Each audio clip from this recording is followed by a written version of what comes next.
और चलिए आपको सीधे ले चलते हैं बीजेपी की ऑनलाइन प्रेस कॉन्फ्रेंस में। 1.10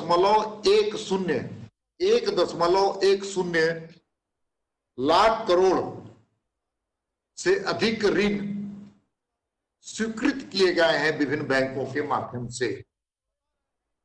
एमएसएमई के जो लोग इस कोविड-19 के कालखंड में आर्थिक अर्थव्यवस्था से, आर्थिक स्रोतों से वंचित हो गए थे, उनकी स्थिति अच्छी नहीं थी। इसके लिए देखिए, एमएसएमई के लिए 50,000 करोड़ रुपए के फंड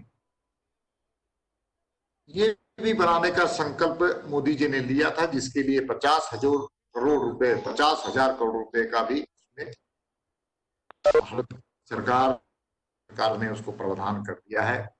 50,000 करोड़ रुपए जिसको कह सकते हैं कि फंड्स ऑफ फंड के नाम से उसको चिन्हित करके अलग से प्रावधान कर दिया गया। उसके अलावा एमएसएमई के लिए भारत सरकार ने टेंडर की प्रक्रिया में थोड़ा ट्रांसपेरेंसी रखने का जो प्रावधान की घोषणा की गई थी, उसमें मोदी सरकार ने 200 करोड़ रुपए तक के खरीद में ग्लोबल टेंडर की प्रक्रिया को समाप्त कर दिया। ये देश के कदम है कि 200 करोड़ रुपया तक के खरीद में ग्लोबल टेंडर की प्रक्रिया को समाप्त कर दिया गया। भारत की पूर्व की कई सरकारें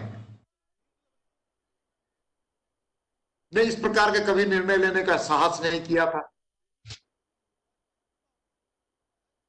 इसके अलावा दबाव का सामना कर रहे 2 लाख लगभग एमएसएमई जो लोग हैं, उसके लिए 20,000 करोड़ रुपए की क्रेडिट गारंटी योजना शुरू हो गई है। और अब सरकार तो 24 जिनको डिस्ट्रेस ऑफ सब ऑर्डिनेंस डेट, इसको हम कह सकते हैं डिस्ट्रेस फंड सब ऑर्डिनेंस डेट लॉन्च कर दिया।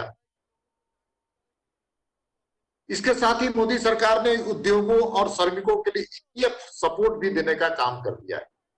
ईपीएफ सपोर्ट, इसी तरह से हम बात करें तो प्रधानमंत्री ने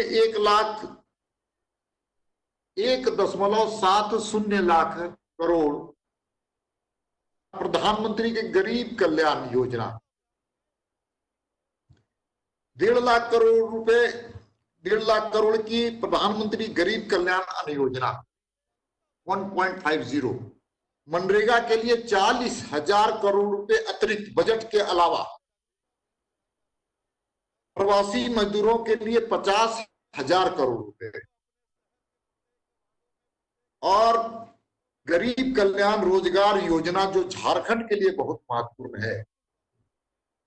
गरीब कल्याण रोजगार योजना जो प्रवासी मजदूरों के लिए किया गया है, इसमें देश के 6 राज्यों को चिन्हित किया गया है, जिसमें प्रवासी मजदूरों को रोजगार देने के लिए विशेष पैकेज बनाया गया। उसमें झारखंड भी एक है। 6 राज्यों में झारखंड एक है। इसलिए केंद्र की सरकार को झारखंड की जनता के ओर से मैं विशेष रूप से आभारी हूं कि उन्होंने गरीब कल्याण रोजगार योजना में झारखंड को समाहित करने का काम किया है। उसी प्रकार किसानों के लिए हम कह सकते हैं विशेष रूप से एग्री इंफ्रास्ट्रक्चर, फूड प्रोसेसिंग के लिए विशेष प्रावधान, और नबार्ड के द्वारा स्पेशल लिक्विडिटी फैसिलिटी, नबार्ड के द्वारा special liquidity fund, one nation one market, Modi ji की सरकार के द्वारा one nation one market, one nation one ration card घोषणा ही नहीं किया गया, बल्कि इसको जमीन पर उतारने का काम किया गया।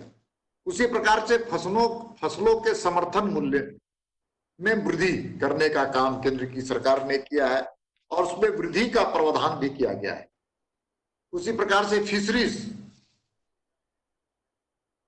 फिशरीज के लिए भी 15,000 करोड़ रुपए के पशुपालन क्षेत्र पर विकास के लिए विशेष बल देने का काम किया है। हम इतना ही कहना चाहते हैं आज के प्रेस कॉन्फ्रेंस के माध्यम से कि जहां प्रधानमंत्री कृषि Samman Nidhi, women Jan Dhan account, social security pension, Ujjwala, उसी के अलावा मनरेगा, गरीब कल्याण रोजगार योजना, प्रधानमंत्री गरीब कल्याण,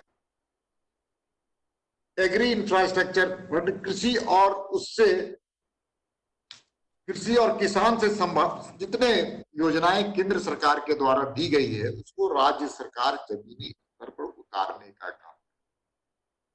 केंद्र की सरकार राज्यों को खुल करके, झारखंड को भी विशेष करके देने का प्रावधान किया है।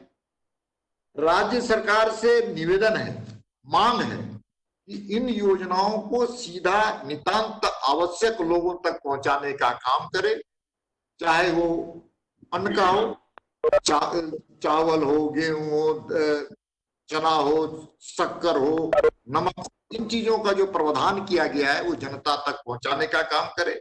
उसी प्रकार से